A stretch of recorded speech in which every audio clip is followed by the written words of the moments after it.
ಓಂ ಶ್ರೀ ಗುರುಭ್ಯೋ ನಮಃ. ಹರಿ ಓಂ. ಸದಾಶಿವಸಮಾರಂಭಾಂ ಶಂಕರಾಚಾರ್ಯಮಧ್ಯಮಾಂ ಅಸ್ಮದಾಚಾರ್ಯಪರ್ಯಂತಾಂ ವಂದೇ ಗುರುಪರಂಪರಾಂ. ಶ್ರುತಿಸ್ಮೃತಿಪುರಾಣಾನಾಮಾಲಯಂ ಕರುಣಾಲಯಂ ನಮಾಮಿ ಭಗವತ್ಪಾದಂ ಶಂಕರಂ ಲೋಕಶಂಕರಂ. ಶಂಕರಂ ಶಂಕರಾಚಾರ್ಯಂ ಕೇಶವಂ ಬಾದರಾಯಣಂ ಸೂತ್ರಭಾಷ್ಯಕೃತೌ ವಂದೇ ಭಗವಂತೌ ಪುನಃ ಪುನಃ. ಈಶ್ವರೋ ಗುರುರಾತ್ಮೇತಿ ಮೂರ್ತಿಭೇದ ವಿಭಾಗಿನೆ ವ್ಯೋಮವದ್ವ್ಯಾಪ್ತದೇಹಾಯ ದಕ್ಷಿಣಾಮೂರ್ತಯೇ ನಮಃ. ಗುಕಾರಸ್ವಂಧಕಾರೋ ವೈ ಋಕಾರಸ್ತನ್ನಿವರ್ತಕಃ ಅಂಧಕಾರನಿರೋಧಿತ್ವಾದ್ ಗುರುರಿತ್ಯಭಿಧೀಯತೆ. ಓಂ ಸಹನಾವವತು ಸಹನೌ ಭುನಕ್ತು ಸಹ ವೀರ್ಯಂಕರವಾವಹೈ ತೇಜಸ್ವಿನಾವಧೀತಮಸ್ತು ಮಾ ವಿದ್ವಿಷಾವಹೈ. ಓಂ ಶಾಂತಿ ಶಾಂತಿ ಶಾಂತಿ. मनोबुद्ध्यहङ्कारचित्तानि नाहं न च श्रोत्रजिह्वे न च घ्राणनेत्रे न च व्योमभूमिर्न तेजो न वायुः चिदानन्दरूपः शिवोऽहं शिवोऽहं.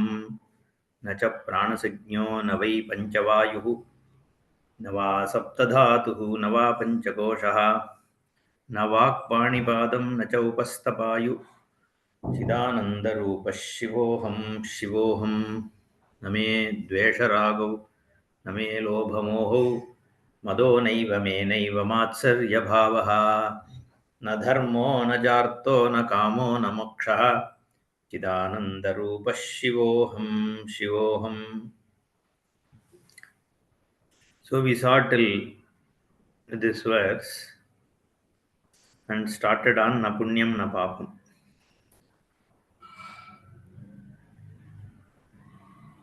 The dvesha and raga, dvesha, the likes and dislikes, here it is called hatred or attachment is how it is translated here. Generally all likes and dislikes. Attachment is one step more than raga. Raga means is just a like. Dvesha means dislike. So these are the question that is raised generally is, are these qualities of Atma? Are these the attributes of my true self? It is very important to understand whether raga and dvesha are essential intrinsic attributes of Atma, myself. Why? Because if they are attributes intrinsic to yourself, then it accompanies you wherever you are. Then when we talk about moksha or liberation from bondage, the liberated state must include the likes and dislikes, because they are part of your swarupa, they are your attributes. Therefore, when the other theologies like Abrahamic faiths and even the theologians within India who believe in Godhead, Supreme Godhead and all that, they are also theologians only. Theo means God. Now this God as separate from you, that is a theology. That God is the one who has to salvage you. That is why they call it as salvation in Christianity. You are condemned right now and you need to be salvaged. Whatever remains out of you has to be like secured and taken out of this. That is how they look at it. Now, all these theologies, including the Indian ones and ISKCON and all that, who all believe in Godhead, for them, the moksha or liberation is going to a place. And that place can be called Vaikunta or Kailasa or Goloka Vrindavan or heaven, whatever. And to go there, you need a certain upadhi, a body. You cannot go with this physical body. Only Trishanku tried to go as per our stories. So you can't go with this physical body, you have to leave this behind. But they say you take some other kind of upadhi. Now, that upadhi is different from this. So, Subramanian, when he goes to heaven, does not go with the same nose and eyes and ears. So, Subramanian takes some other form, body. That is fine. But for Subramanian to be going to Vaikunta and all that, his identity has to go. And he should be able to enjoy the presence in Vaikunta or Golok Vrindavan, whatever. If that has to happen, then his Atma Guna should include his likes and dislikes. You have to understand this very clearly because I like Sriman Narayana form because that is the God for me. Now that like has to accompany me to Vaikunta. Then only I can enjoy the Vaikunta experience. If that like is part of this particular upadhi, this body, this karya karana sanghata, then I have to leave it behind when I go to Vaikunta. Then that ragadvesha, my like for Mahavishnu or Shiva or whatever, cannot accompany me. Therefore, the Atma Guna has to include ragadvesha for the theologians. Otherwise, for them, moksha itself becomes a problem. So we need to be very clear on that. Okay. Now, are they your attributes? Is the question. Whether they want it that way is a different thing. The question is, can raga and dvesha be the attributes of Atma? Okay. Now, to understand this, in Bhagavad Gita, in 13th chapter, Bhagavan discusses what is kshetram and who is the kshetrajna. The field of experience is the kshetram, and the knower of the field of experience is the kshetrajna. Kshetram janati iti kshetrajna. What is the field of experience? Idam shariram kaunteya kshetram iti abhidiyate. It is named as kshetram. It starts from this cognized body and includes all that I experience. The sun and the moon and the stars, the mountains and the ocean and the rivers, the other living beings, the wind, the emotions, everything is known as this cognition, idam. Idantaya, by the this cognition, whatever I can know as this. This does not mean anything outside this body. I'm going to know as this floor, this cloth. Okay. In fact, this body also I am going to say this body, this head, this eye. No, that is also idam. Now, there are certain things within this body which I cannot point my hand and say this, like my emotion. But then I know this emotion as this, my anger as this, my like, because I know whatever I know, it is known as this only. I can't point that to you and say this anger. Okay. But in my mind, I know the anger as this. And all that is known as this is called kshetram. Whatever is known to you is kshetram. And does this raga, like, is it known to you?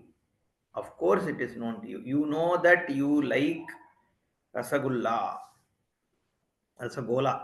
That's what it is. So the like is known to you. That you don't like mulaga bhaji is also known to you. Dvesha. Now, the sukha, dukkha are known to you. Your lobha, your moha are also known to you. These are your traits. You know that you have certain greed. Now, matsarya, that is also a quality of mind. All these emotions are traits or quality of mind, and they are rooted on what? They are rooted on your self identity.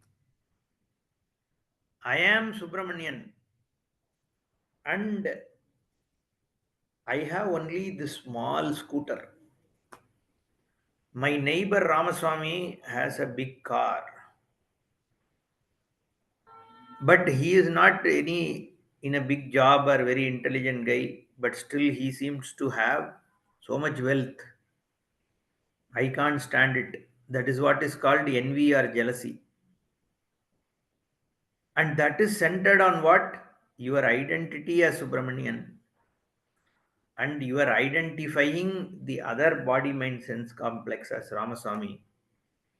And another identity is I own this scooter.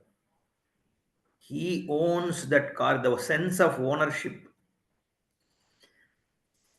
is all based on certain identities, which itself, the identity itself is rooted on ignorance. Because what is that I? Where are you placing that I? In the body mind sense complex, which is known to you as this cognition. And whatever is known as this cannot be I. Therefore, they are called kshetram, the field of experience. If you leave out all that is known through this, whatever is left behind is the experiencer, where the experiencership itself is a notion, because what is experienced and what is the content of the experience and the experiencer, they are all one and the same. Therefore, those are all superimposed on your swarupa. Dvesha ragau, lobha mohau, madaha, matsaryaha, all these things are superimposed. You take them as your attribute, even though if they are your attribute, suppose they are your attribute, can you know your own attribute by this cognition? Can the eye, the eyes, can they see themselves? It has so many attributes. Can the eye see its own attributes? No. Only what is the not the eye it can see.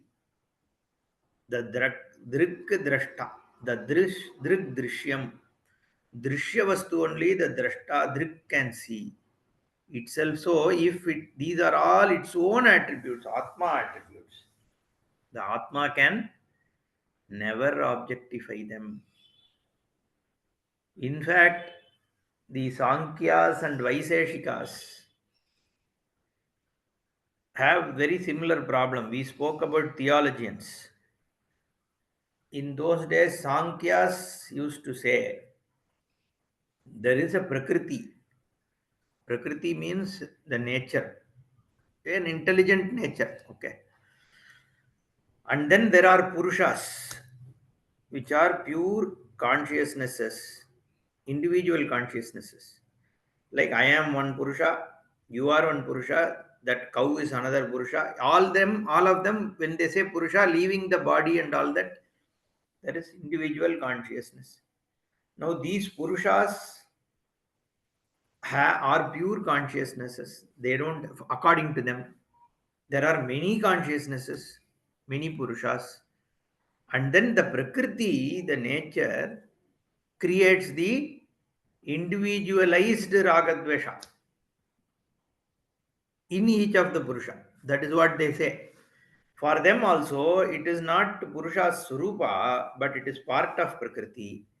However, they say individually it affects each one of them and all that. And if it is pure consciousness which has no attribute, the question is how do you separate one consciousness from the other when there is no attribute or guna? Separation, segregation is possible only when there is an attribute which delimits it from another one attribute. Either you have to be spatially separate, which means you should have a size as an attribute. Atma starts here and ends here. If you can say, that means it has a length, it has a dimension, which is an attribute. If there is no attribute, then there is no size also, there is no scale, there is no start point, end point, space, everything is not there. So the Sankhya's theory of segregated consciousnesses itself is dismissed by just looking at the fallacy of argument. And similarly, Nayayikas say this Raga and Dvesha are Atma Guna, just like theologians. They are attributes of Atma. So when something is an inherent attribute, we already saw it cannot be known as discognition. That is one argument. The other one is if it is an intrinsic attribute, then it should be present all the time. It has to be present all the time. Whenever the Atma is there, Ragadvesha has to be there. But in deep sleep, Atma is there, Ragadvesha is not there.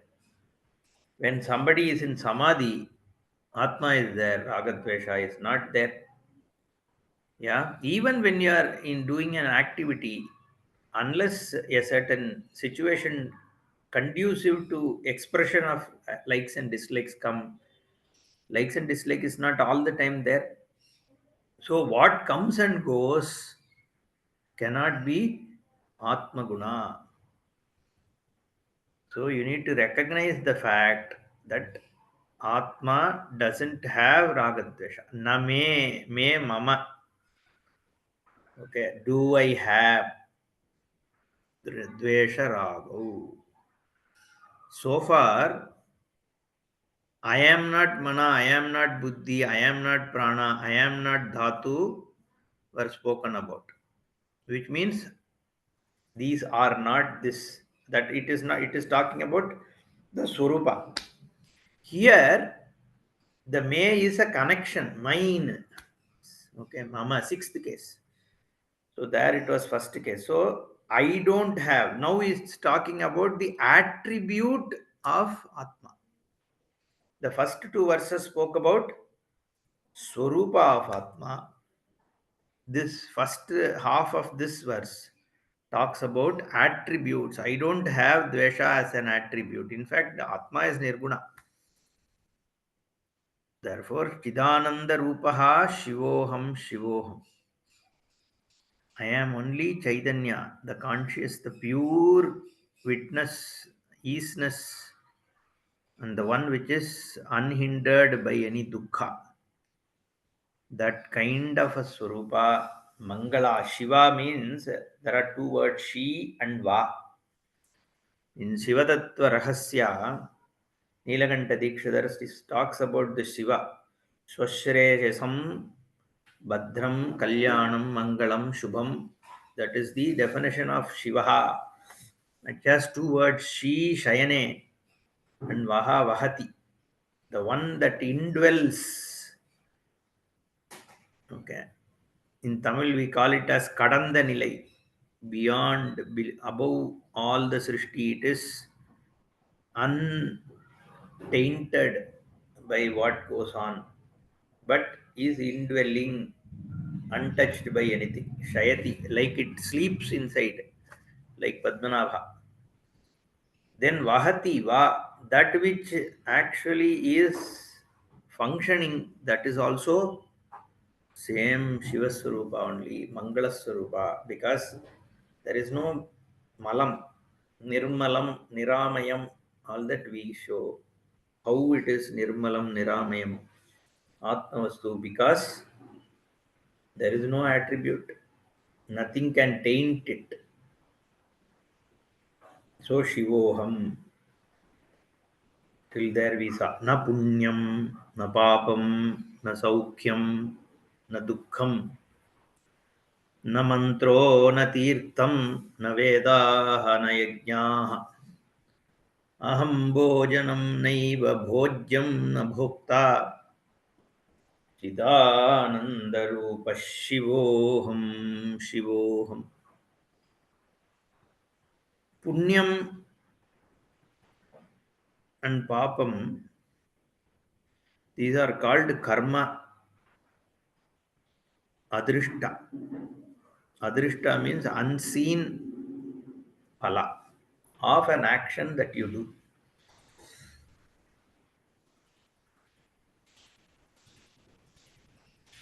The adrishta phala,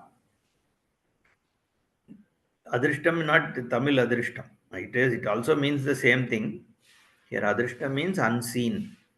That phala accrues based on the action that you do and the alignment of it to dharma. So the karma, which is punya papa, is closely tied to the dharma buddhi. Swamiji used to say they are two sides of the same coin, the dharma and karma. Because without dharma jnanam intrinsically being there in your conscience, karma is not possible. You need to be provided the buddhi to recognize what is right and what is wrong in order for you to accrue a punyam and papam. Okay? I should know this is right. This is dharma. I should know that. I should know that this is wrong. And that actually is provided by Ishvara. That is called Samanya Dharma. Vyasa defines Samanya Dharma is don't do unto others what you don't want others to do to you. Do to others what you want others to do to you. That's very simple. Every life form knows what is right and wrong, especially human beings, because you last time was hurt when somebody told a lie to you. So you know clearly that lying is not the right thing. And that is Samanya Dharma is given to you in your buddhi by Ishvara. So the Punya Papam can accrue because you know this is Dharma, this is Adharma, and you have been provided a free will called Purushartha to decide. This Purusha Prayatna can be based on me doing it in compliance or against or neutrally. Kartum akartum anyata kartum shakyate. That is how free will is. You can do it. Suppose I ask you to take a book and keep in front of you. You can take it, or you can say, I won't go right now, I am sitting here. Or you may go and instead of a book, you may bring along with the book one pen also, for example. Like that, you have a choice of action. And that choice is also provided to you. You are free to choose what to do, how to do, when to do, all provided to you. That is free will. And an awareness, a recognition of right and wrong is also given to you by Ishra.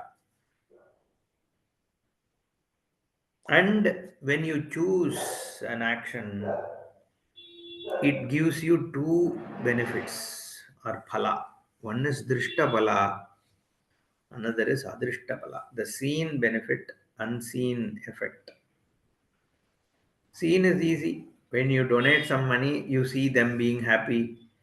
You identify with the happy person and you become happy. You take pride. Oh, I have done something good. I am a nice guy. Your self image goes up because you donated some money. You made somebody's sorrow reduce. And on other side, you also look at your bank balance. Okay, this time I have given. Next time maybe I should give little less. So all this is drishtapala. Now there is an adrishtapala. If the person is a genuine person, you gave the money for a good cause. The person really used it to buy food, not alcohol. Then you get something called punyam. That is the karma. And then Shastra talks about prarabdha, sanchita, agamya karma. Prarabdha means what has come about to fruition in this birth. Out of the infinite karma you have done in infinite births. And that infinite karma is called sanchita karma. So this is all. And then agamya is what you accrue in this birth.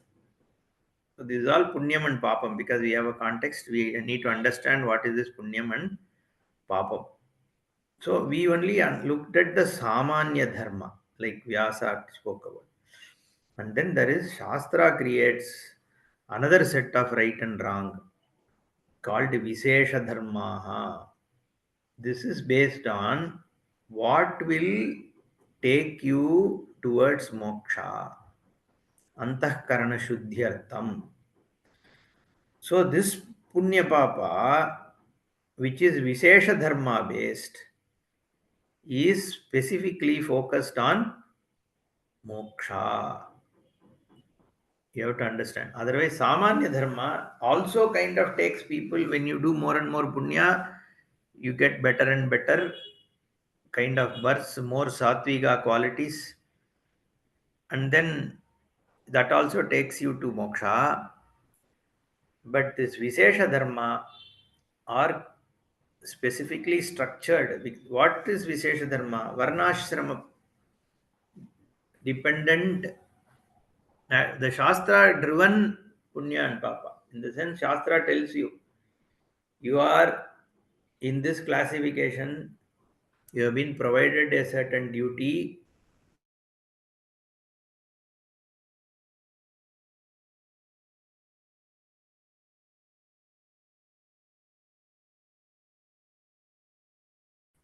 Will help you gain.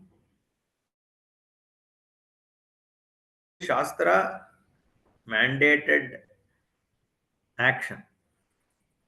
Okay, based on certain classification, and Shastra says, I this is how Srishti, during the Srishti I created humans. Now that is Shraddha only, because we don't know when Srishti happened, how it happened, whether really in Srishti Varna dharma, ashrama dharma was created by Bhagavan. You can't, there is no way for you to recognize the reality of it. It is purely based on your Shastra Shraddha. Because who knows when creation happened? Even scientists don't know. They just, there are only theories, hypotheses. Based on certain factors, they make some logical conclusions and then extrapolate it and arrive at a Big Bang or whatever theories. There is no conclusive evidence of any of those because nobody knows. The Shraddha, if you have, then the whole Punya Papam itself is Shraddha only. No? You can give arguments which can help you assimilate the proposition that Shastra is making on Punya Papa. But it is Adrishta means it is Adrishta. See, it can explain the inequalities in the world, it can explain things which you can't otherwise explain. So, karma can explain that. Now, you can't make forceful arguments. So, there was this one guy, Mahavishnu or somebody was saying something, and somebody was.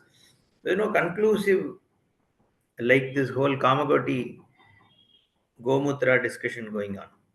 So he is saying there are some five thesis papers, some evidence to show that it has certain qualities. Okay, to that extent you can.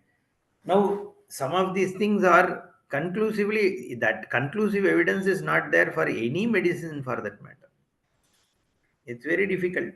Okay, doctors will give some medicine, it works in 70%, 80% cases. Nothing works on 100%, right? Because it is then you become a god.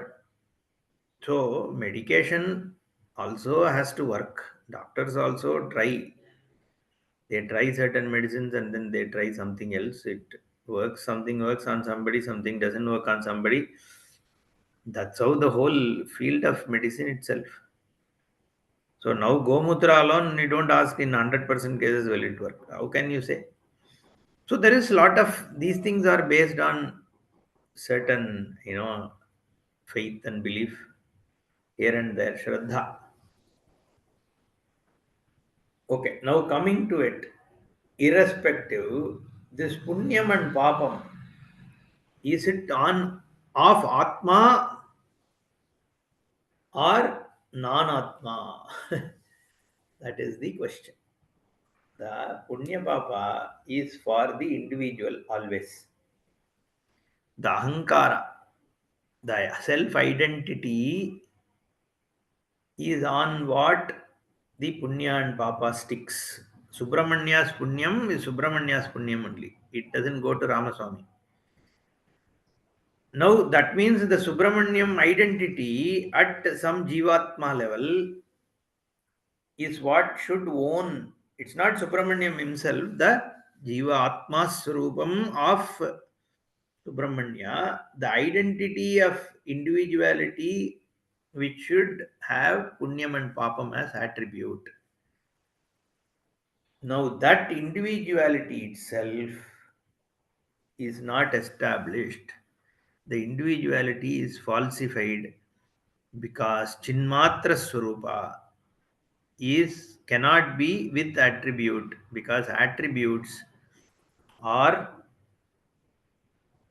superimposed in the Swarupa which is Sarvavyapi.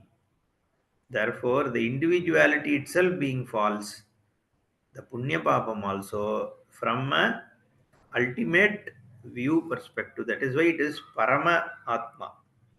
See, this Atma can mean the body, Atma can mean the mind, Atma can mean the individual self, Pratyagatma, which is also has a certain ahankara and all that superimposed on it. The small I, when they translate the small I, that is the Atma with a small a. That is how they translate that Atma, which is individual ahankara. That only can have Punya Papam. not Parabrahma Swarupam, Paratma, which is not even limited by this individuality. So therefore, the Punyam or Papam, Sukham or Dukkham, like in the previous verse itself, we saw this, cannot be Swarupa Guna. These are all known. Saukya Dukkha are known. Punya Papa is based on individuality. Therefore, I am neither Punya nor Papa, nor do I have Punya nor Papa. I have no Sukha or Dukkha. Sukha or Dukkha belong to the Taratamya. Ananda is different. Atmananda, Chidananda Rupa Shivoham. That Ananda is Shanti. This Saukyam or Dukkham are the limited Sukha and Dukkha which comes and goes. Like I see a movie, some joke comes, I am happy. I eat some fruit, I like the mango, I am happy. That is all Sukha. It is based on sensory happiness. Or only when there is conducive situation, then the Sukha comes. After having a hot coffee, if my tongue is burnt, then the same mango will not be tasty for me. The sukha is not in mango. It is only when my senses come in touch with certain thing and the environment is conducive. Mind is also aligned. Then only that sukha happens. So it is based on lot of factors. Therefore, it has taratamya and there is a gradation also. Alfonso mango is different and Salem mango is different. Each one has a different taste, and within Alfonso also, this particular mango is more tasty. And even a most tastiest mango doesn't taste to me because my mood right now is not about eating mango. So there are so many situations which will influence the sukha. That cannot be the swarupa because anything which comes and goes when there is a gradation cannot be the nitya swarupa. Therefore, I am not sukha or dukha. I am the Nitya Ananda Swarupa, which is unperturbed by any of these things. It is like the space. The space is not touched by either dirt or perfume or beautiful flowers which are there or the you know the drainage, sewage. Everything is in the space, but the space is untouched. Like that, the Atmavastu is untouched by any of this.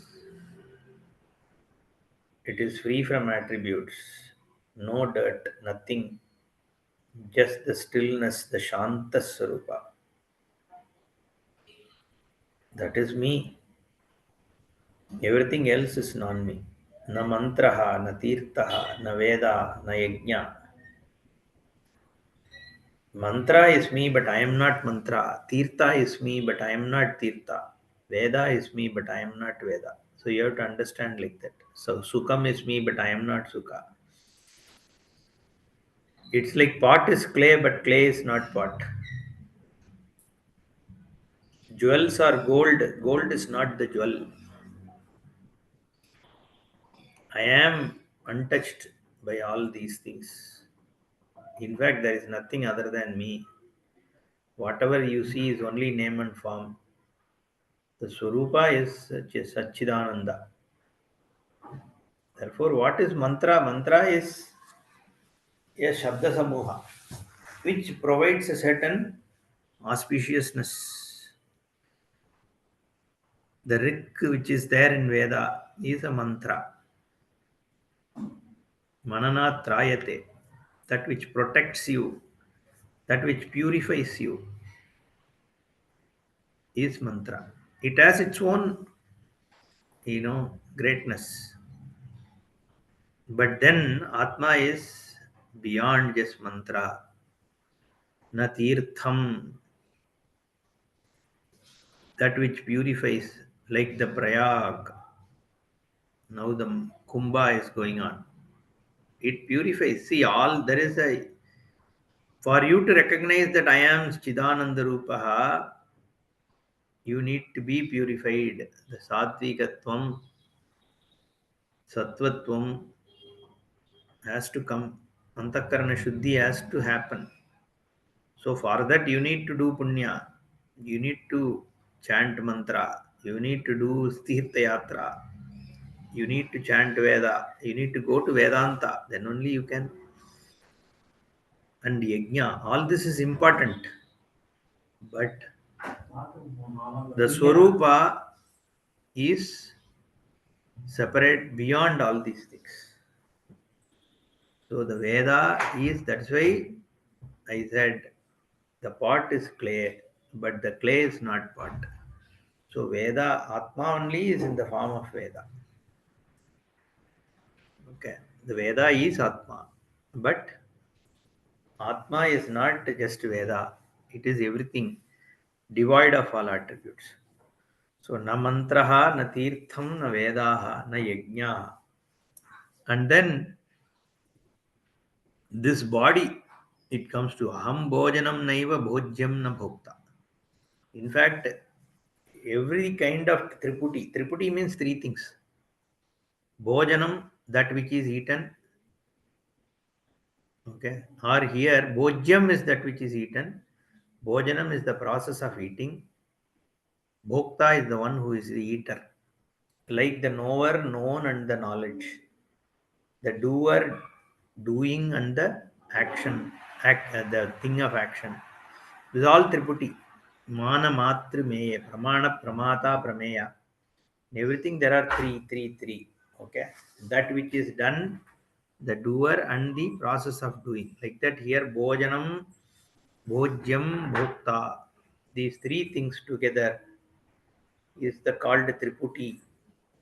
But Atma is neither, yeah, either one, none of these three, but all these three are Atma only. And also this body, annam adyate atticha bhutani iti annam. That which eats, that which you eat, and that which eats you. This body is all what? The food you ate or your parents ate. That is what is the body. The same idli and dosa and sambar and vegetables which was there in the plate, it has modified into this body over years. And at some point, this body also becomes food for vultures and other creatures. So it is food and it is made of food. So technically, if you see whatever you say as I is nothing but food. While it was in the plate, it was this. After some time, when it has been put into this, you call the same thing as I. Earlier, you called it as dosa. Today, you are saying this is me. The same dosa only has become me. So that bhojanam, you think you are, the bhojyam you are, the bhokta you are. Unfortunately, none of them are you. In fact, fortunately, none of them are you. Therefore, na bhojyam, na bhojanam, na bhokta. Then what you are? The one who is witness of all this. Chidananda Rupa Shivoham Shivoham. न मृत्युर्न शङ्का न मे जातिभेदः पितो नैव मे नैव माता च जन्मः न बन्धुः न मित्रं गुरुर्नैव शिष्यम् चिदानन्दरूपः शिवोऽहम्. Then this verse is talking about the states of individuality experienced. All these identities of me with reference to this body. And this body has a pita, has a mata, has bandhus, it has friends, It has a guru or shishya. It is born and it dies. Those qualities are of this body which we just saw is nothing but the food. Bhojya bhokta bhojanam. That is this body. And it is born from another body. And that another two bodies, you can say, because the food that is eaten by those people and from the retas and in the garbhavasa, all the food that is eaten by the mother is what has led to this body. And based on how it was born, from where it was born, this body has a certain relationship with them as father and mother, and then the others born from the same womb as brother and sister, and over time collected certain friends. And this body also met some people who taught certain things, so guru, shishyam, all that is there. But the whole identity with this body itself is a question. Am I this body? Does this body come wherever I go? Does it come in the deep sleep? Does it come in the dream? Or when I am, do I survive this life also, this particular body? Or where was I before this body was? Am I a product? The consciousness, is it a product of this body? Or is this body a product of my Surupa? So these are all questions. But this body is known to me. In fact, the dependence, the existence of the body, where does the easiness come from? Is the easiness of this body lent by me, or does the body lend the existence of what I call as me? And whatever I am experiencing as this world, is the existence of it the easiness provided by my Swarupa, or is there an easiness in the things? Anything you look at, suppose you look at this body, what is this body? Is the head the body, the neck the body, the shoulders the body, the hands the body? What is this body? And a hand, when you say, look at hand, what is hand? The bones are the hand, or the flesh the hand, or muscles the hand, or blood the hand? Now again the bone, what is this bone? You look at the bone, bone means there is a length in it, there is calcium, there is so many other chemicals which all come together to form a bone. Which of that is a bone? And within the bone also, if there are molecules, the particles, atoms, what is atom? What is molecule? What is energy? So you look at everything, it lends itself to something else. When I say body, it lends itself to so many parts. When you take each part, it lends itself, breaks itself into so many other things. And each one of them also breaks up into so many other things. Okay. Then you talk about chromosomes, cells. It breaks up into so many other stuff. There is no, it doesn't, nothing has a final nature. It is, there is a karanatvam for every karya. The karana itself becomes a karya of some other karana. So that is how all the things in the world are, including my body. There is no pratishta. That's what we say. And as you keep looking at it, the easiness is not in the bone, because the bone itself is giving itself to something else, giving up itself to something else. So the easiness is in the astitvam, the easiness is in the swarupa only. Everything else is only name and form. When you analyze, it goes away.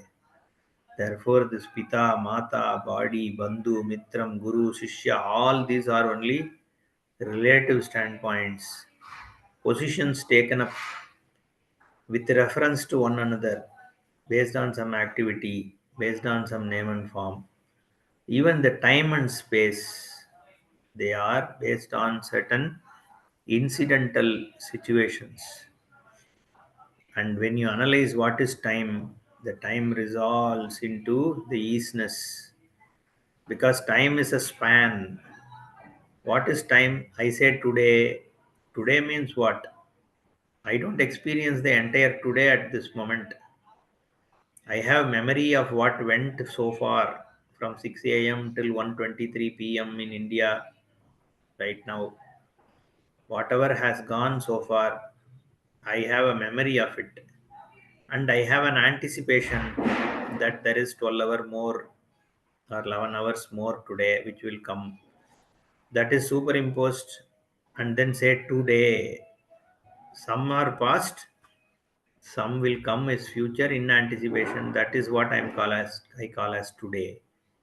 And that today resolves into this hour. This hour again breaks up into this minute. This minute comprises of this many seconds, but now is only this second. The second also breaks down into many nanoseconds, microseconds, and finally everything is a span. The truth of today is this hour, truth of this hour is this minute, truth of this minute is this second, truth of this second is this nanosecond, microsecond, whatever. And as you keep going, truth of it is only the current presence. That is the reality.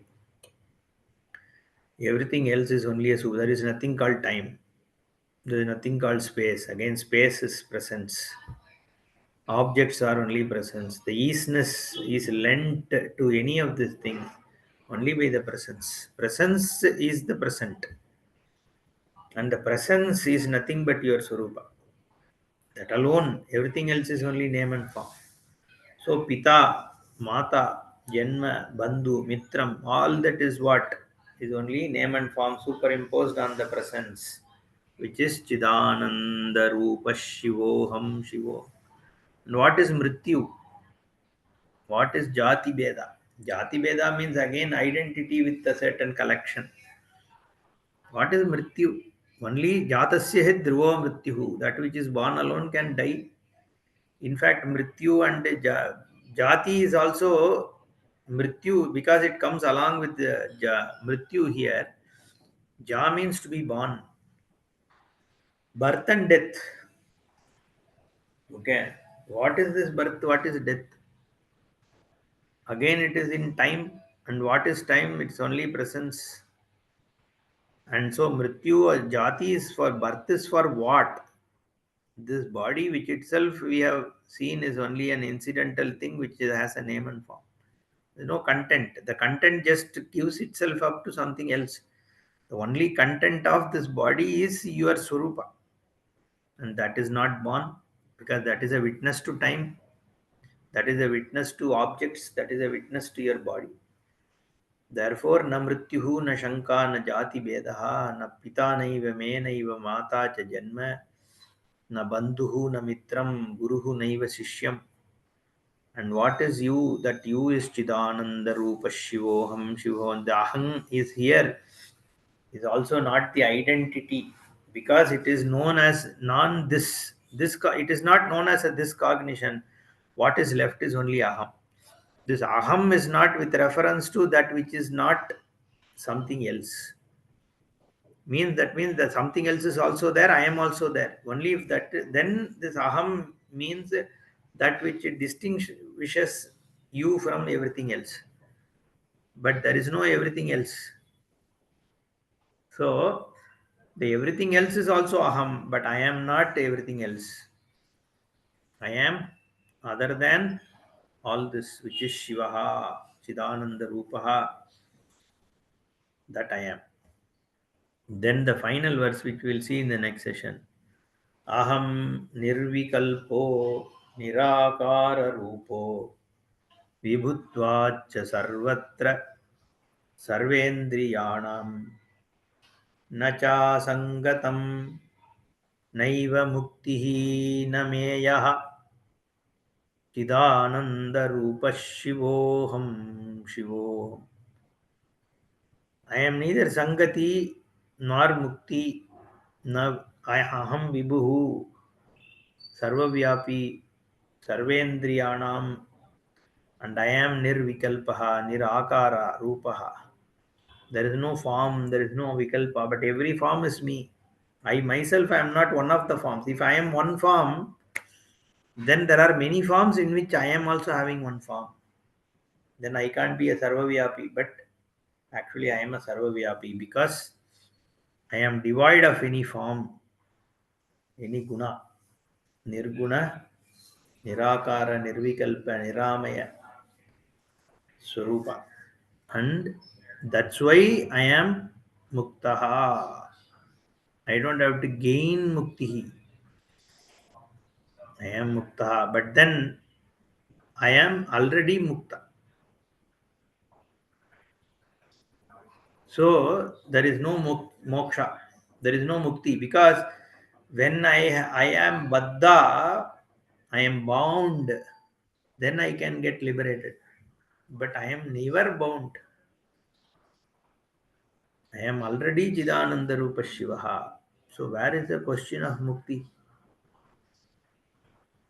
So that we will see in the next session. Om Purnamadah Purnamidam Purnat Purnamudachyate Purnasya Purnamadaya Purnamevavasishyate.